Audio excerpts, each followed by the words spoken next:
Vamos a cumplir todos los compromisos. No les voy a fallar.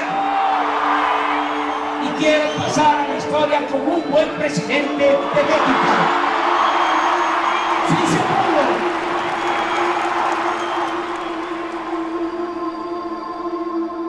Para que nadie se quede sin alimento o meteor. Que así sea.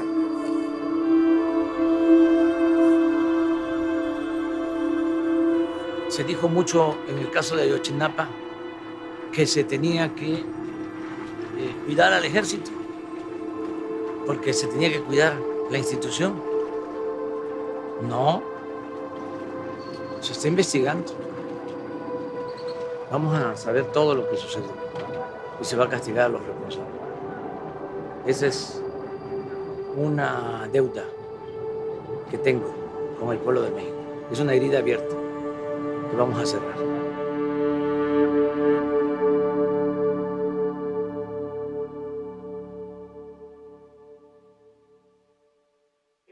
Habitantes, con 3 o menos localidades urbanas y sin carreteras de más de 4 carriles. Sin más, por eso.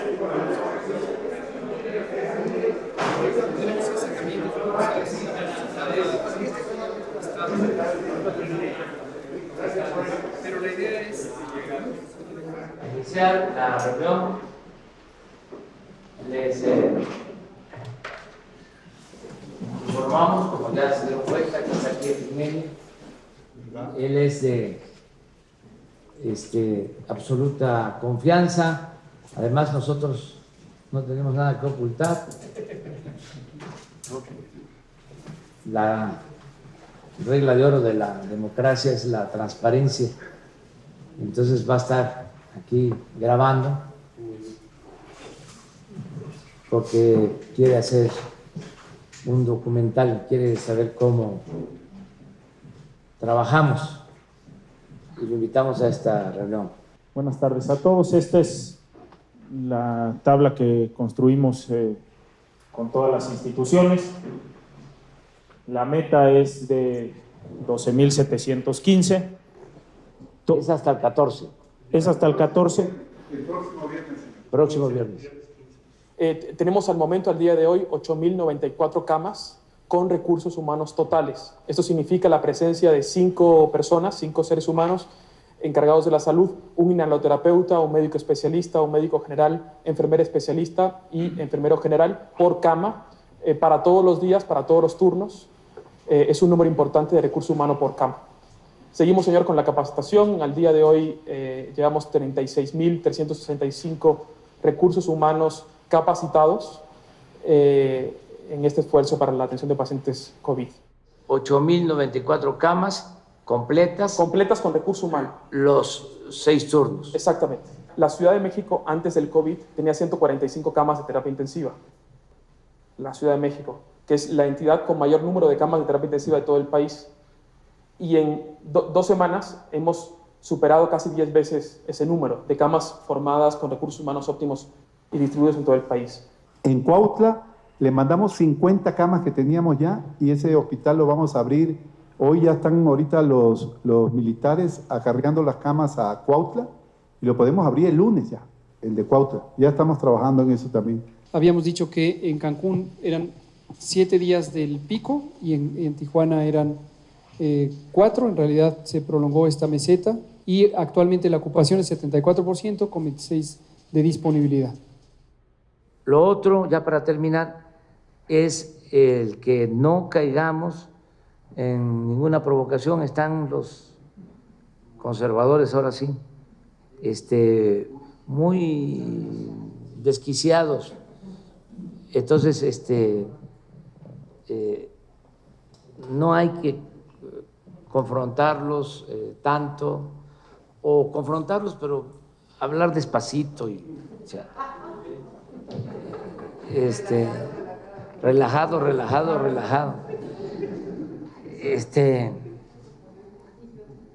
Pues no es lo mismo mandarlos a Palenque que decirles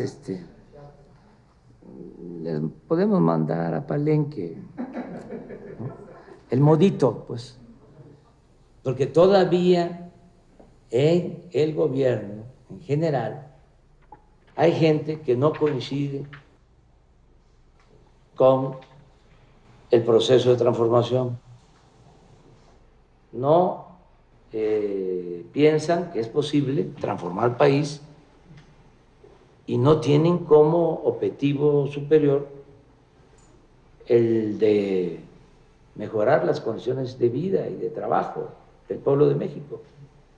Entonces, mientras haya orden, estemos cohesionados y trabajemos como lo estamos haciendo de manera responsable, vamos a seguir enfrentando todos los retos, ¿no? Los desafíos. Y este es el patio. Este es el patio de honor. De honor, sí. Hablábamos, por ejemplo, de Madero, y fíjate, te voy a llevar, esto lo hicimos. Estuve aquí el día de la conmemoración. Sí. Qué buen discurso, qué recuerdo de los momentos de la escena trágica. Sí. De la quincena, pues. Aquí era la intendencia y aquí estuvo preso Madero, Pino Suárez, antes de que lo sacaran a Lecumberri y lo asesinaran. Entonces está cerrado ahora, pero es la intendencia de la traición le pusimos. Uno Entonces es la historia. no Cuando me puede preguntas, dejar de pensar en Madero. no, es un extraordinario personaje de nuestra historia. Y en los huertas que andan por aquí. Sí, sí, sí. Pero te decía, han cambiado las cosas. Hablando de militares, así como hay Huertas, ya hay también muchos Felipes Ángeles en estos tiempos. Sí, porque un dato principal para un golpe es las Fuerzas Armadas. Sí. Ahora el ejército que surge del pueblo, no olvidemos que el ejército surge precisamente a partir del asesinato de Madero. Era gobernador de Coahuila, Venustiano Carranza, y es el único de los gobernadores que se rebela y condena el golpe y el asesinato de Madero y llama a constituir el ejército para combatir al usurpador, a Victoriano Huerta. Y así surge el ejército mexicano. De modo que no es igual que los otros ejércitos de otros países. Este es un ejército que surge en contra de un golpe de Estado. Es un ejército además popular. Yo he contado en otras ocasiones y ahora repito que cuando me tocó decidir quién iba a ser el general secretario,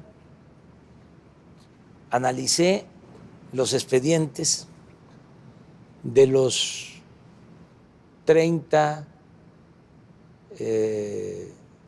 generales de división que habían para optar por uno. Y además hice un análisis profundo,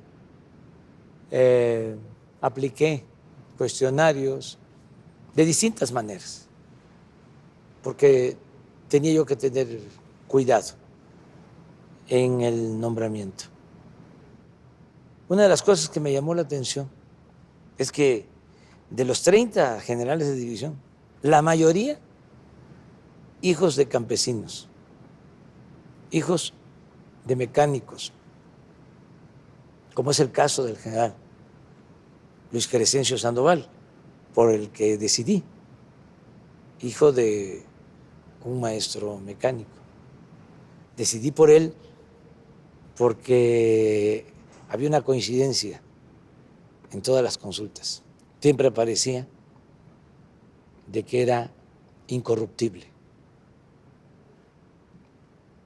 Y eso para mí cuenta mucho. Bueno, pero la mayoría de los generales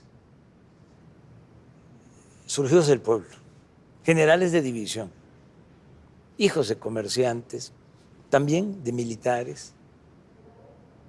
Pero la cúpula militar mexicana, a diferencia de otros países, no está ni vinculada ni convertida en una oligarquía. Es un ejército surgido del pueblo. Por eso digo que el soldado es pueblo uniformado. Y me han demostrado eso, una gran lealtad a México, a la patria, a las instituciones, que es lo más importante, y me han ayudado mucho. Entonces, cambiaron 4 factores clave. El mando, no es Felipe Calderón ni Peña quien los manda. sí, La doctrina, sí, la misión, sí, la composición de la fuerza y el orden de batalla. sí, sí. Fíjate que han ido asimilando y llevando a la práctica la doctrina de el respeto a los derechos humanos. Eso es muy importante. Además, es un ejército muy disciplinado, es una gran institución. También el caso de la Marina. Son 2 instituciones pilares del Estado mexicano. Me han ayudado mucho y vamos a seguir trabajando con ellos. Hay quienes se preocupan, piensan que estamos dando un paso hacia el militarismo. No es así. Este es un gobierno civilista. Y el mismo ejército así lo entiende y respeta al mando civil. Yo soy, de acuerdo a la ley del ejército, el comandante supremo de las Fuerzas Armadas, y son respetuosos. Todo se me consulta. No actúan sin consultarle al presidente y con mucha lealtad. Este es el patio central y aquí están los murales que pintó Diego Rivera en la época del presidente Obregón y siendo secretario de Educación Pública José Vasconcelos. A mí me pasa una cosa extraño. Hay otras revoluciones que ocurrieron. Hay transformaciones, es un eufemismo. Es revolución también. Es verdad, es transformación. Pero extraño el acompañamiento, la narrativa de la revolución de los artistas. Como que les ganó aquí.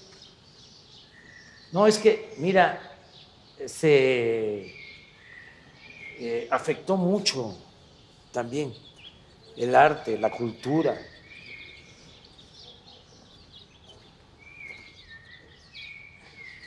El mundo de la intelectualidad.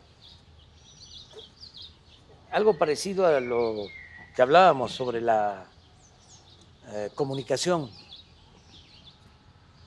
Entraron en decadencia, no hay los nuevos escritores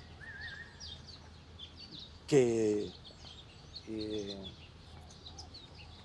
narren con profesionalismo, con objetividad y con buena prosa lo que está sucediendo.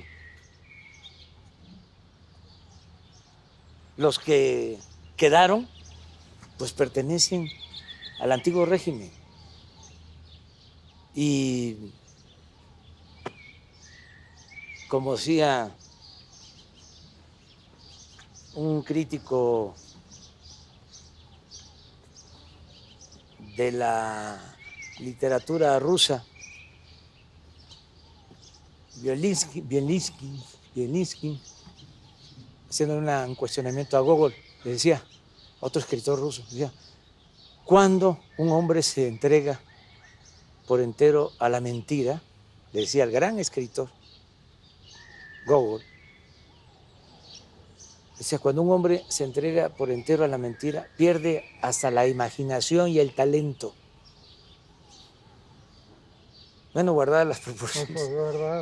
Eso es lo que les pasó. O sea, ya están muy disminuidos. Aunque tengan muchos éxitos, fueron cooptados. Sí, fueron cooptados y se quedaron con la fama, pero perdieron talento. Este jardín le llamaban, todavía oficialmente, así se conoce, como el jardín de la emperatriz. Es muy bello. Entonces, son fresnos y don Pepe Iturriaga criticaba precisamente a Álvaro Obregón porque trajo las palmas de Sonora. Ajá. Y pues no son del altiplano. Pero también hay otros árboles que no lo son. Allá atrás ¿sí? Hay un flamboyán rojo, pues es trópico. Sí. Entonces, yo decidí sembrar también árboles del trópico. Mira, esa es una palma real. Esa la sembré. Y esta es una ceiba. A ver si tengo suerte. La ceiba es bondadosa. Sí. Es un árbol sagrado de los mayas. Significa fertilidad del suelo y sostén del cielo. Estoy escribiendo sobre lo que está sucediendo. Y sí, sobre el proyecto hacia adelante, lo nuevo. O sea, ¿qué proponemos? Sin pretensiones, ¿no? Sin ínfulas, no solo para México, sino aportar algo para el mundo. Ya pasó. El rebautizar ciertos términos Sí. como PIB tuvo un efecto en el mundo. Sí, no, ya se está tomando en cuenta que no debe de apostarse tanto o considerarse como lo único para medir el desarrollo de los pueblos, el crecimiento, porque crecer puede significar, sí, que haya más dinero, pero concentrado en unas cuantas manos, y eso no necesariamente es bienestar. Cuando crecimos más en México, ¿sí? Cuando hubo más multimillonarios en México, cuando teníamos el cuarto lugar en multimillonarios en el mundo, solo nos ganaba Estados Unidos, Japón y Alemania. México estaba en el cuarto lugar. Fue al final del gobierno de Salinas y teníamos 24 multimillonarios. ¿Sí? Bueno, exactamente en ese tiempo fue cuando más se profundizó en México la desigualdad social. Entonces, nosotros queremos crecer, sí, pero con bienestar. ¿Sí? queremos la modernidad, pero forjada desde abajo para todos. Queremos el progreso con justicia. Entonces, ese es el cambio. O sea, eso es lo que queremos aportar. O sea, y además demostrar que se puede, que es viable y que es muchísimo mejor que el modelo anterior, sobre todo lo que se usaba para enfrentar las crisis recurrentes, ¿no?, que se daban durante el periodo neoliberal. ¿Sí? Lo que hablábamos del FOA-PROA, ¿no? A ver, endeudar, ¿no? Lo que pasó en Argentina recientemente. Se metió el Fondo Monetario Internacional supuestamente a ayudar, ¿sí?, y los dejó en bancarrota, porque le metieron dinero y dinero y dinero y dinero y dinero, deuda y más deuda y más deuda y más deuda, desataron la especulación, ¿sí?, y vaciaron las arcas públicas y dejaron en una tremenda crisis a Argentina. Entonces, cuidado, así no. Vamos saliendo con la fórmula, con el modelo de que lo mucho o lo poco que tengamos se distribuya con justicia, con bienestar. Sí. Mira, esta es otra ceibita, sí. Ahí van. Vamos a pasar por aquí. Vamos a ir si nos permiten, vamos a ir allá al salón. Bueno, pero sí.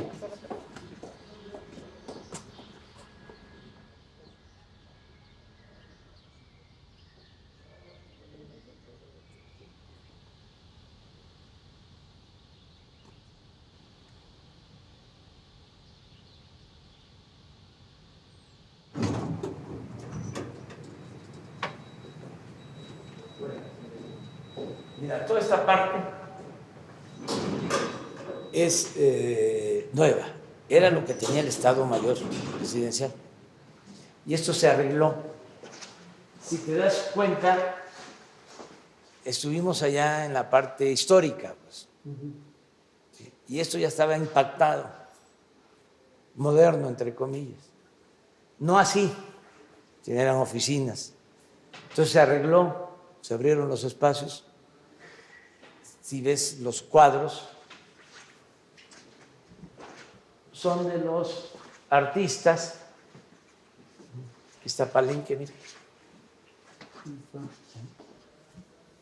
De los artistas que pagan impuestos Con su obra. con su obra. Todo esto es de Hacienda.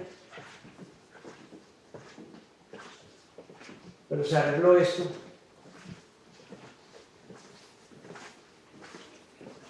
Y aquí va a ser, con el tiempo, donde vamos a atender. Lo que viste de mi oficina para allá va a quedar como museo, pero estoy esperando que pase un tiempo. Pero esto sería lo nuevo. Y mira, esta es la sala nueva. Todo esto que decía era del Estado Mayor. Entonces hizo esta sala nueva que se llama Daniel Cabrera, el director del Hijo del Aguizote. Es un homenaje a don Daniel, periodista independiente, revolucionario. Y aquí se estableció, se instaló esta sala de junta moderna. Eso estaba en Los Pinos y se trajo. Es lo único extraño fuera de lo normal para utilizar la sala. Pero ven por acá, que acá está la entrada. Pero mira lo que dice aquí. Los olvidados. y los olvidados. Y este es de Anguiano, Guerra y Paz.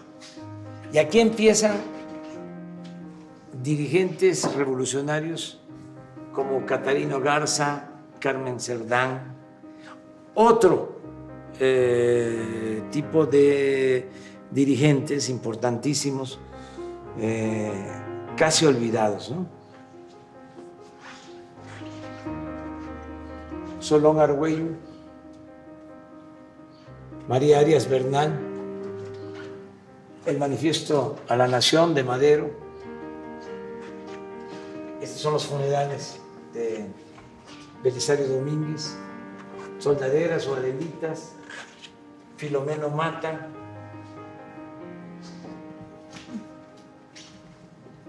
Felipe Ángeles, Juana Belén, Librado Rivera, magonista. Mira esto de Villa. Ricardo Flores Magón, Dolores Jiménez y Muro, Heriberto Frías, gran novelista, Salvador Alvarado, Felipe Carrillo Puerto, aquí escudos. Mira esta carta que es importantísima. Te decía yo que Madero era un hombre bueno. Aquí está exonerando, le está concediendo indulto a Félix Díaz.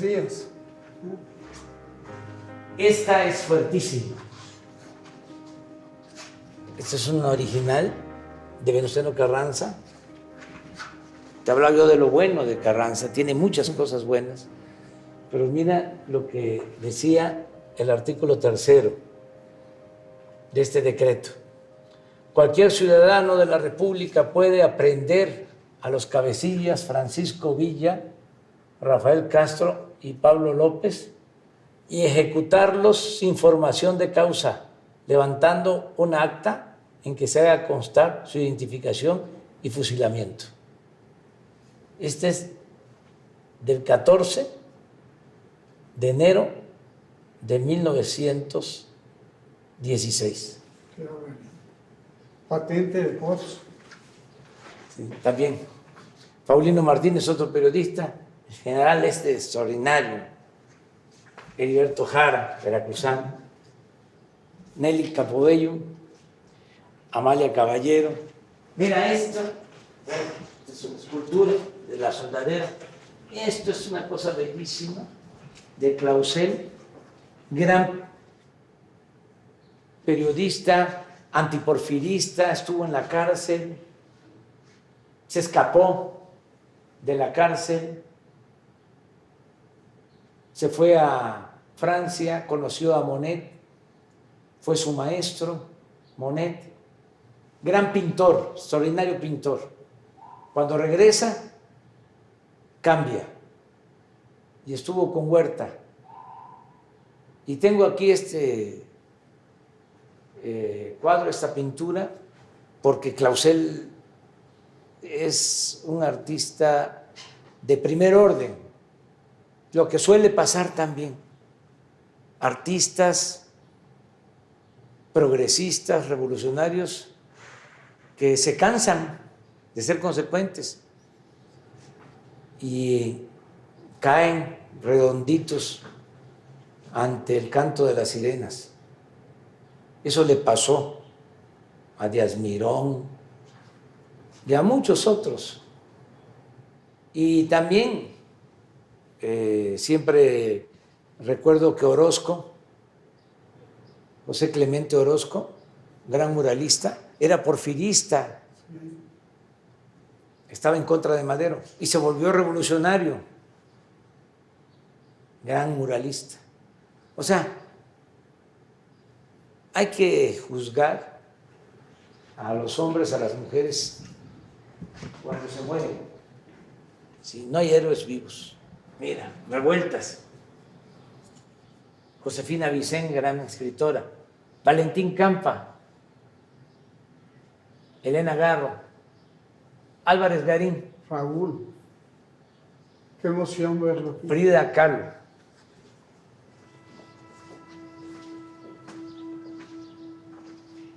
Griselda Álvarez, la primera gobernadora, Otón Salazar, Genaro Vázquez, A las espaldas del secretario de Defensa. Javier Barros Sierra, Sí. Fernando del Paso, Lucio Cabañas, Me acuerdo mucho de Fernando del Paso en esas reuniones en casa de Laura Esquivel. sí, sí, Cuando empezaba el debate sobre las redes y el sí, periodismo, sí, él estuvo con nosotros, con Arnaldo Córdoba. sí, sí.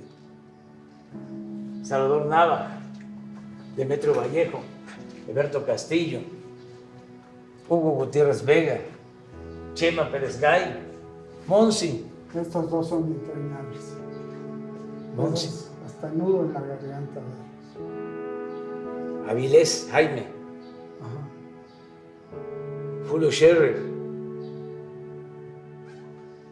Faltan otros, pero ya empezamos. Falta para allá, Sí, pero pero está vivo. no, yo no quiero que esté aquí ahora. Sí. Pero Y mira, esto es para no olvidar. También es sanguiano. Me siento acá.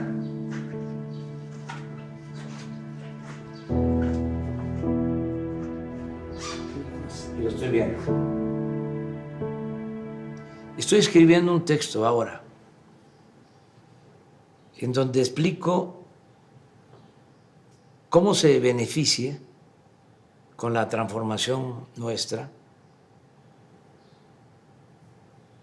la parte o el sector de más ingresos del país.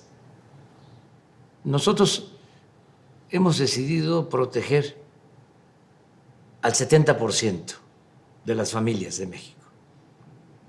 No olvides que hay una estructura piramidal en la sociedad mexicana. Es así. Entonces,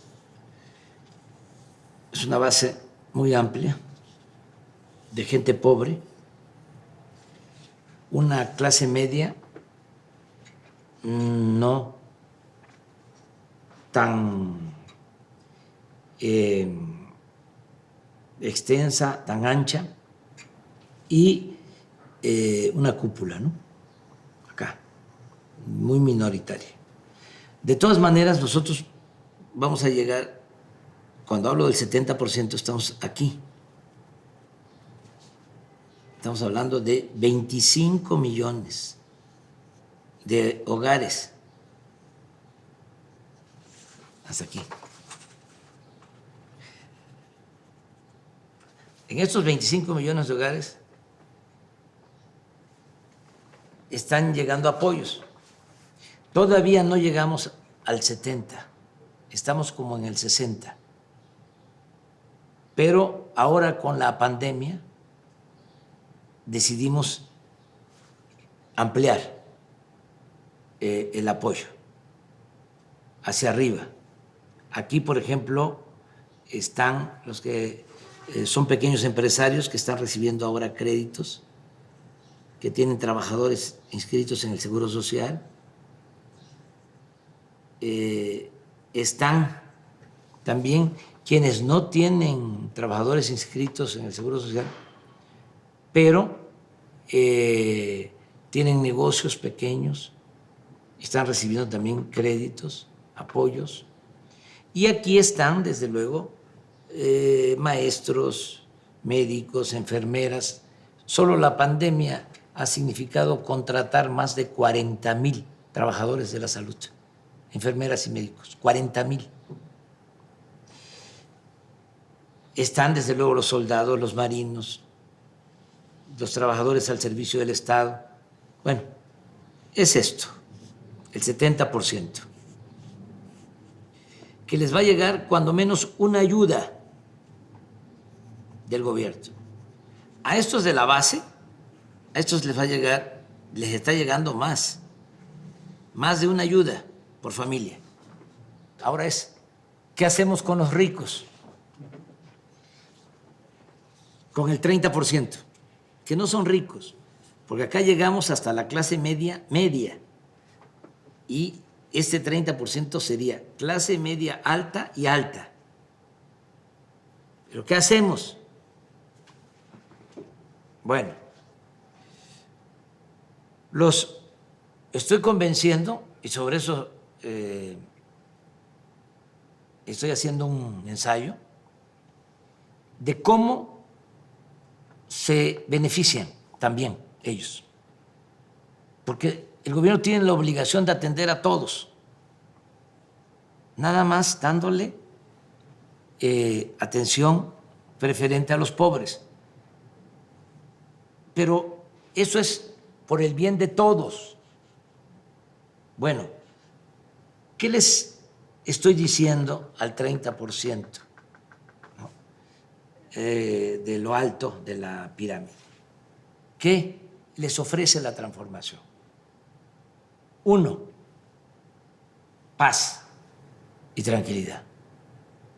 No hay cosa, y tú lo sabes bien porque fuiste corresponsal de guerra, no hay cosa más horrorosa que la violencia. Y no hay cosa de más valor que la paz.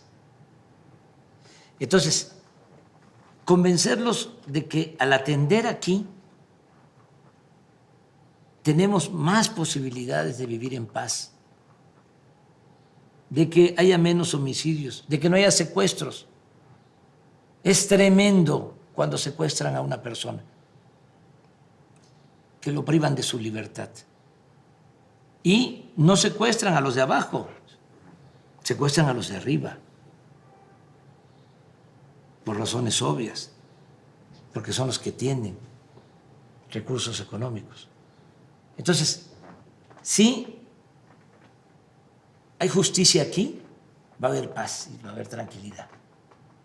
Eso ofrece la transformación. ¿Qué otra cosa ofrece la transformación? Fortalecer el mercado interno en términos económicos, que es algo también importantísimo. Si no hay capacidad de compra aquí,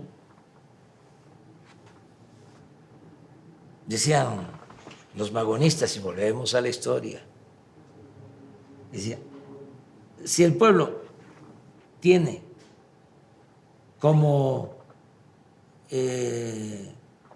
única posibilidad consumir lo básico y a veces en pequeñas cantidades,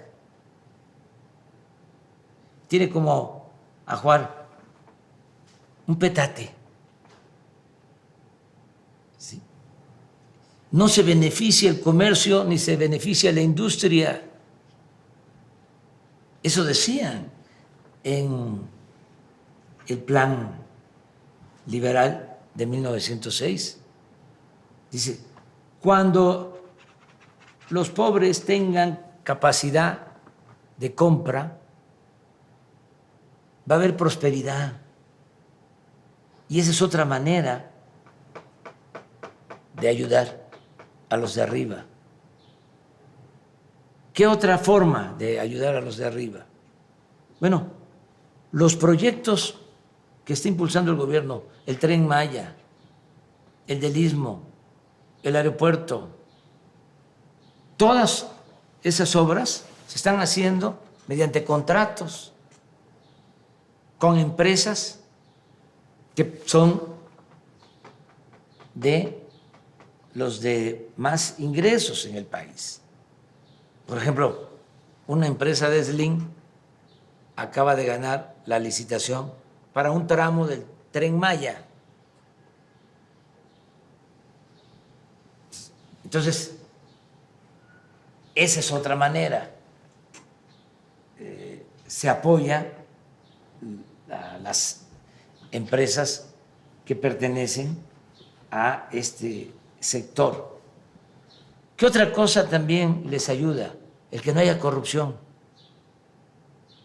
el que haya piso parejo, el que no haya influyentismo, el que todos puedan hacer negocios lícitos y obtener utilidades razonables. Eso lo aporta también la transformación. ¿Qué otra cosa ayuda? El que no se aumenten los impuestos, el que no haya impuestos nuevos,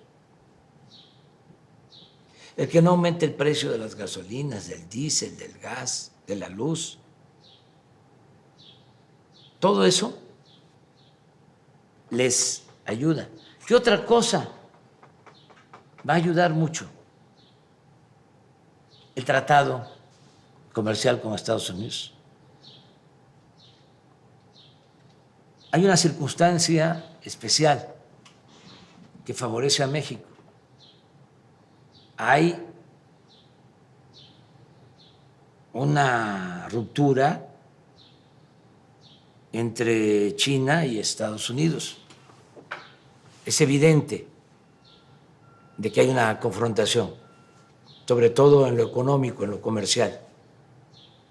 Y en estos momentos que tenemos nosotros una depresión económica, una recesión económica, el tratado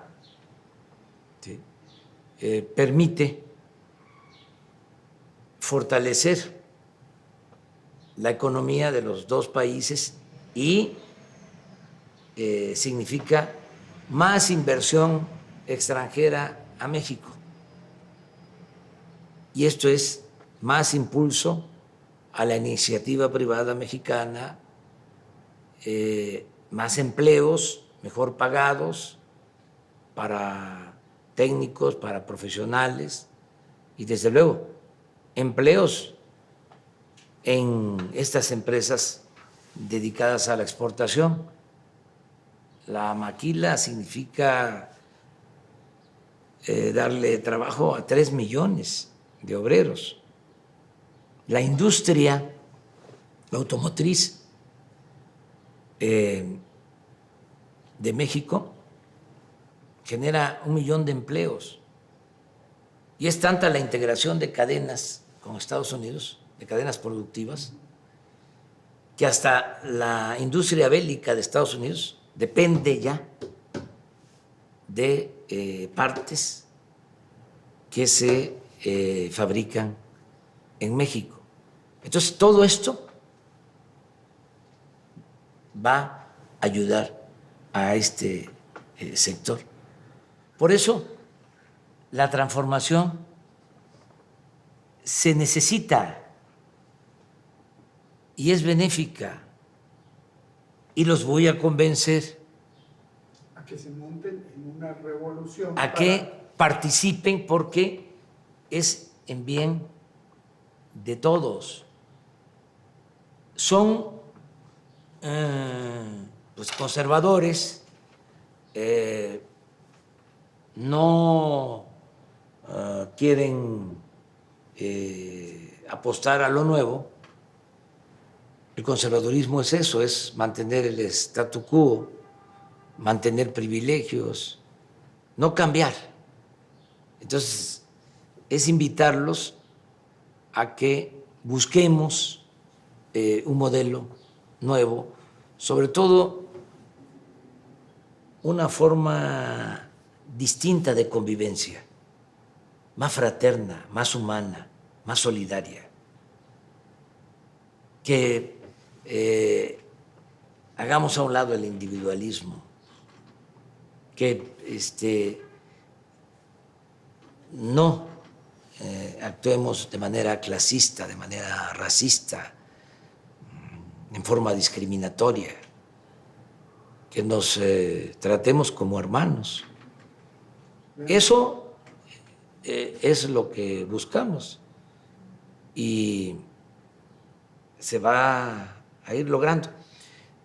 No creas que me preocupa mucho oposición en cuanto a su agresividad, porque no tienen apoyo como para llevar a cabo movimientos, ¿no?, en contra del gobierno, movimientos cacerolescos, como pasó en Chile. No los veo, no. Mira, lo intentan. Cuando el movimiento feminista se montaron, el movimiento feminista, me hicieron parecer como contrario al feminismo y sobre todo machista. Quisieron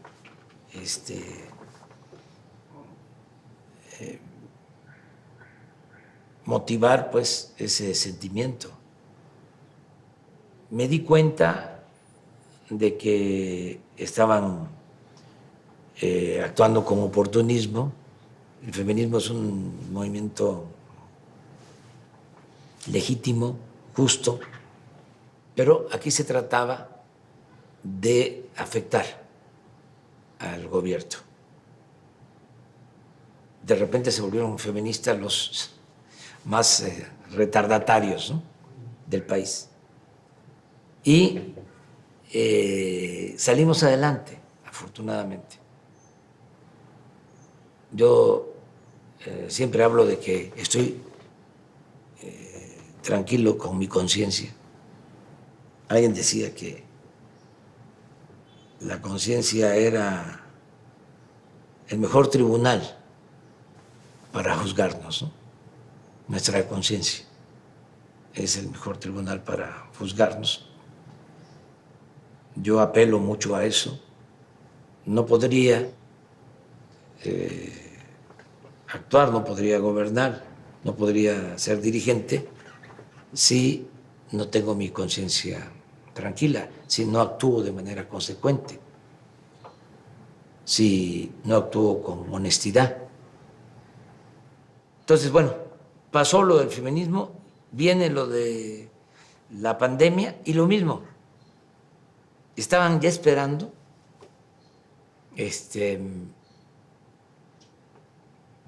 las escenas de horror,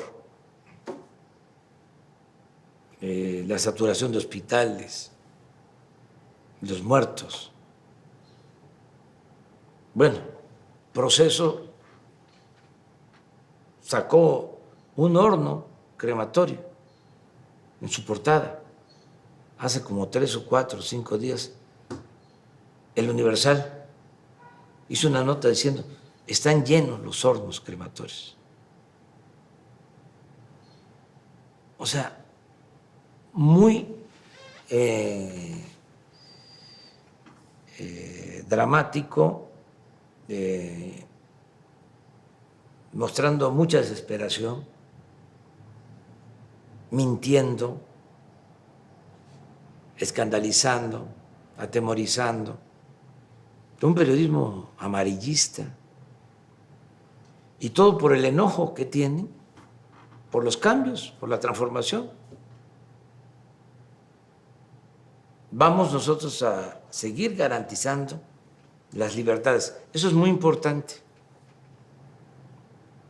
Y volvemos a nuestros héroes, a las lecciones. Juárez decía: nada por la fuerza, todo por la razón y el derecho. No limitar las libertades, no censurar, casi decir prohibido prohibir,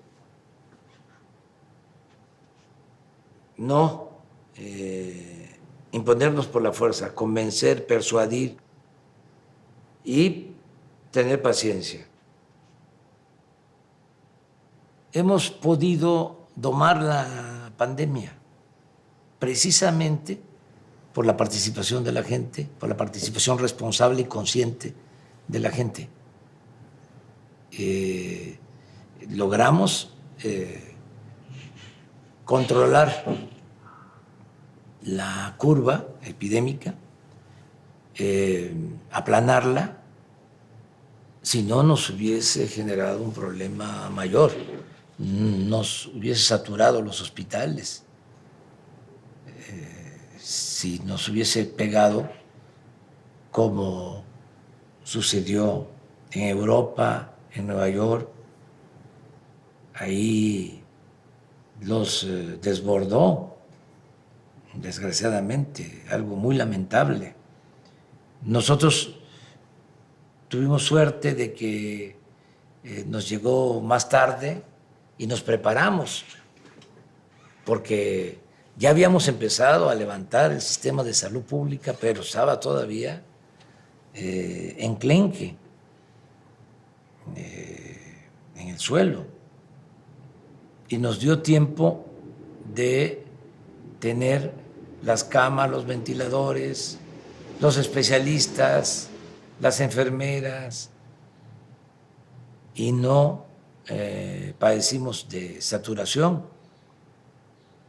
porque la gente ayudó a que no se propagara la epidemia tan rápido, se aplanó la curva.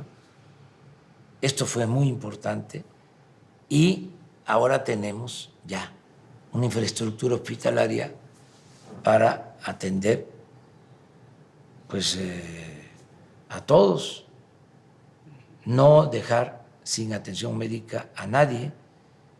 Esto se hizo rápido. Además, tuvimos también la suerte de que no se presentara la epidemia en todo el país al mismo tiempo, sino se está manifestando de manera regional. Es decir, empezó aquí, afectó más a Cancún, Quintana Roo, a Villahermosa, Tabasco, Culiacán, Sinaloa, Tijuana, Baja California, pero ya en esos estados y en el Valle de México ya está empezando el descenso, y en otras ciudades, en otros estados se está incrementando, pero esto nos permite también ya poder movernos, ayudar de un lugar a otro, llevar los médicos, llevar los equipos. Se logró, repito, todo esto por la participación consciente de la gente, sin autoritarismo. Por eso estoy hablando de que el pueblo de México está dando un ejemplo mundial. Es un pueblo ejemplar, medalla de oro y medalla de plata a las enfermeras, a los médicos, a los camilleros, a todos los trabajadores del sector salud, que se han portado muy bien.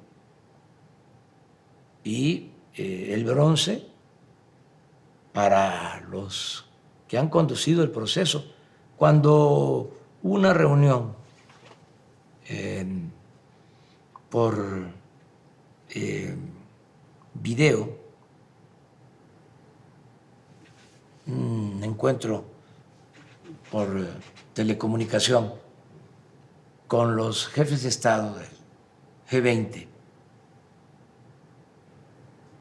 los 20 países con más importancia económica en el mundo, me tocó hablar, y una de las cosas que les dije es de que nosotros habíamos dejado la conducción de la estrategia para enfrentar la pandemia en manos de los técnicos, de los médicos, de los científicos, porque los políticos no éramos todólogos, sabelo todo.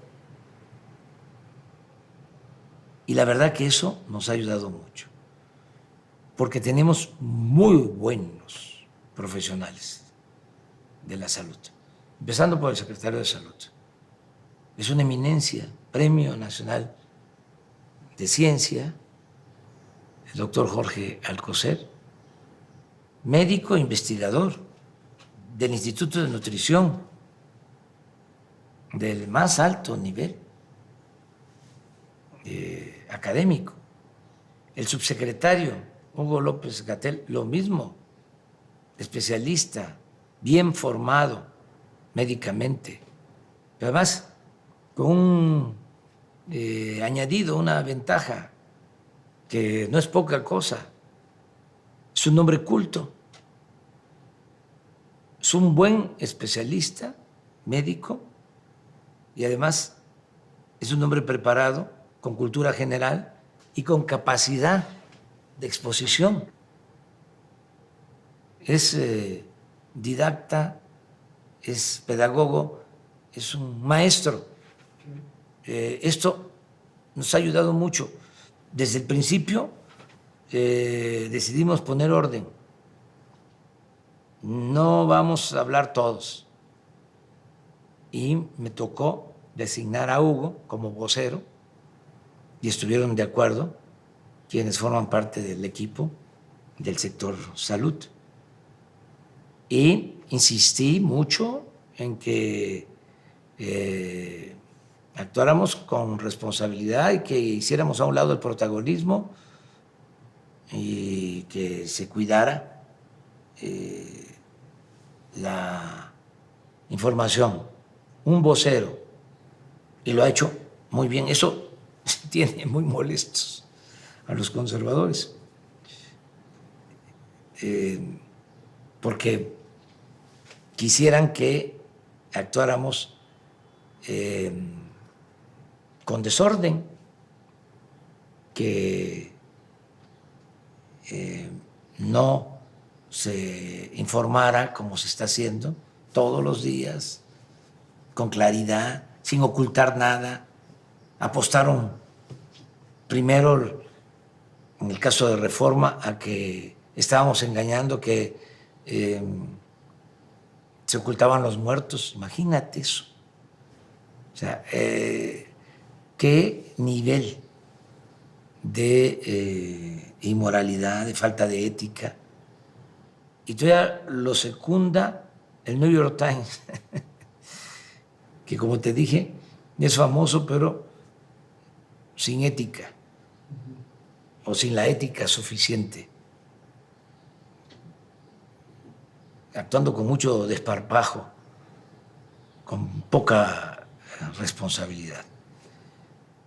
Entonces, al tener información constante con la gente, pues no les ha funcionado pues, el medrar, el lucrar con la tragedia. No se me va a olvidar que estaba yo en una gira antes de entrar a la cuarentena. Fui a la Costa Chica de Guerrero y regreso,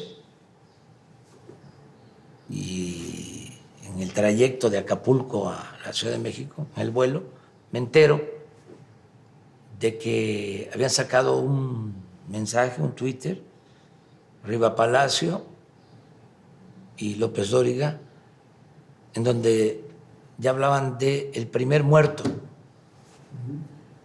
del coronavirus. Lamentable, ¿no?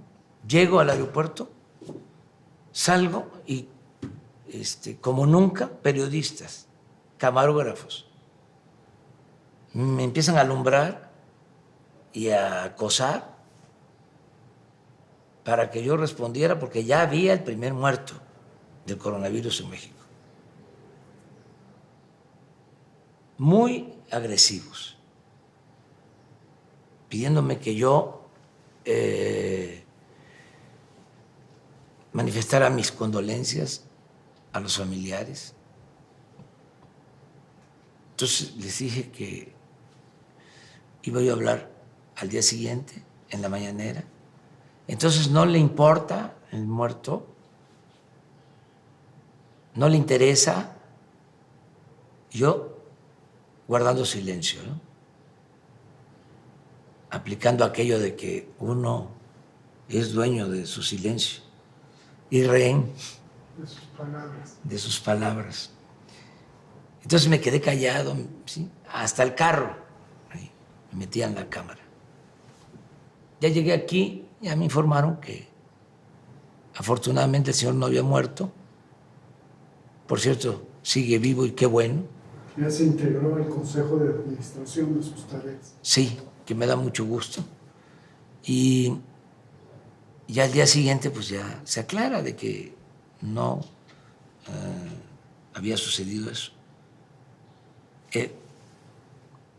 Imagínate yo, forzado por las circunstancias, mandando mi pésame a la familia. ¿Cómo queda la investidura presidencial? Haciendo el ridículo. Entonces, tenemos que resistir a todas esas cosas y lo hemos venido haciendo, pero, repito, nuestro ángel de la guarda es el pueblo. Eso es lo que nos protege, nos apoya. Yo quiero aprovechar para agradecerte por todo lo que haces en redes sociales y lo que hacen muchos, muchos. No los conozco. Hay una persona, Arango, que lo veo en las redes. No lo conozco, pero es conmigo, con Beatriz, muy cariñoso, muy afectuoso, muy solidario. Pero así como él, ahorita se me vino a la memoria este apellido, no recuerdo su nombre, así muchísimos, muchísimos. Buenos ciudadanos, buenas personas, y les agradezco mucho su apoyo. Y va el compromiso, o reitero el compromiso de no fallarles. No voy a traicionar al pueblo. Y no es en vano todo esto que estamos haciendo. Entre todos. Porque yo no podría conducir la transformación, no avanzaría la transformación sin la participación de la gente. Así como decías, de que no nos podemos olvidar de dónde venimos y por qué estamos aquí,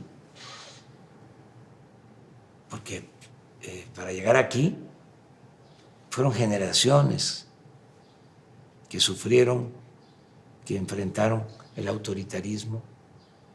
Muchos se nos adelantaron, dirigentes sociales, dirigentes políticos, que aportaron muchísimo para que se llevara a cabo esta transformación que estamos conduciendo y en la que está participando todo el pueblo. Entonces, vamos hacia adelante. Está difícil la situación. Se dice que la caída de la economía mundial es parecida a lo que sucedió, o sea, los efectos que tiene esta caída económica es similar a lo que sucedió con el crack en 1929 hasta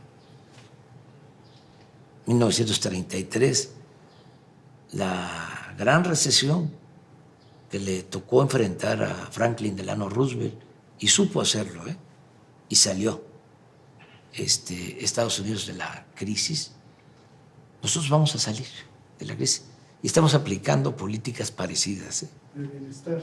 Sí, a lo que hizo Roosevelt en ese entonces. Pero quizás Empleo más profunda, en lo pleno. hablábamos Payán y yo caminando por Los Ángeles.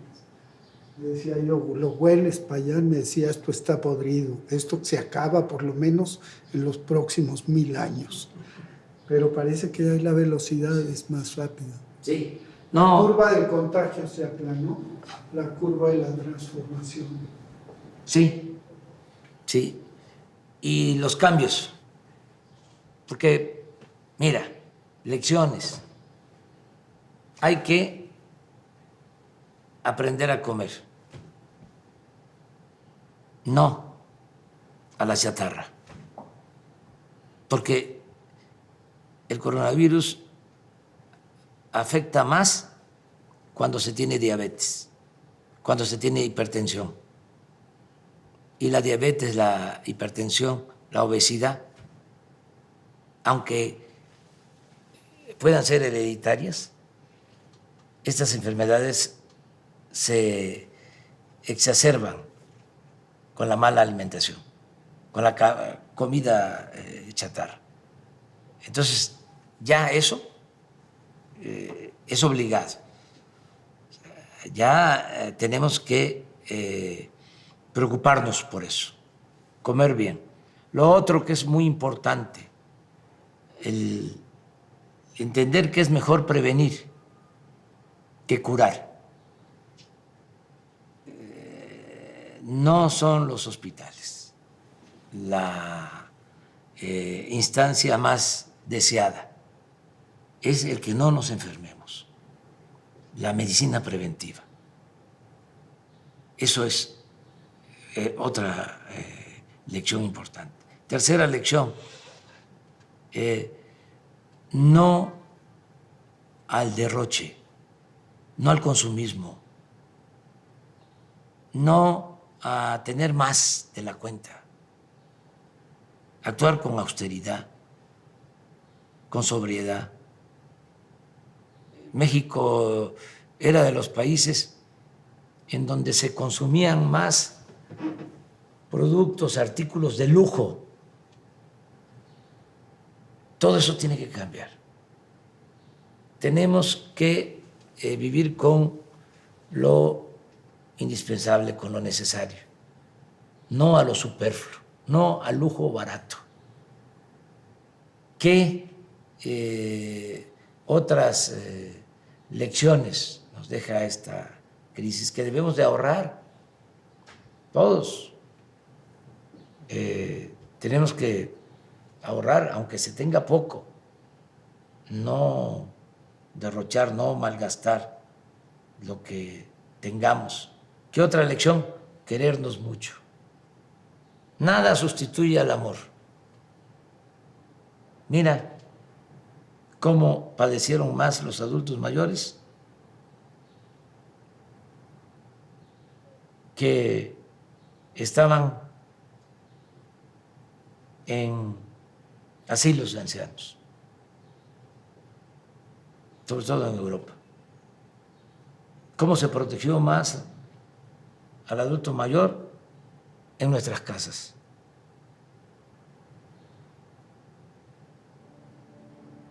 Unirnos más familiarmente. La familia, quedó demostrado, es la institución de seguridad social más importante del país.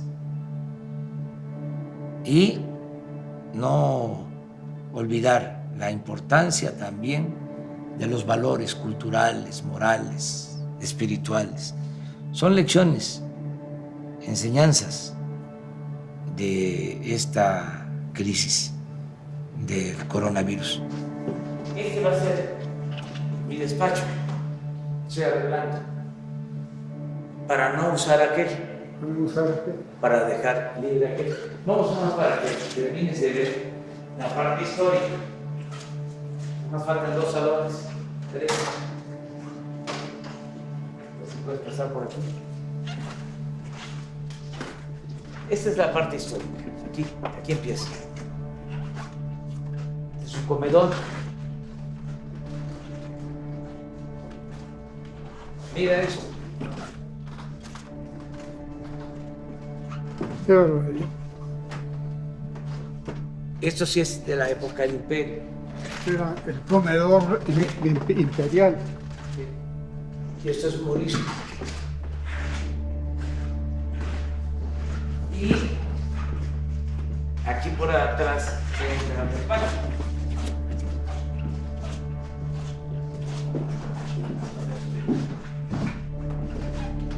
Entonces, si regresamos, todo esto va a quedar De museo. sí, con un tiempo. Todavía no.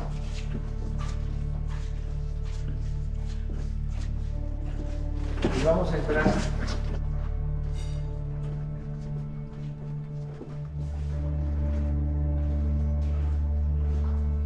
a las nuevas oficinas por acá. Todas estas obras, eso es lo que te comentaba, se colgaron, eran de Hacienda. Me ha ayudado mucho Beatriz en decorar. De la curaduría. Sí.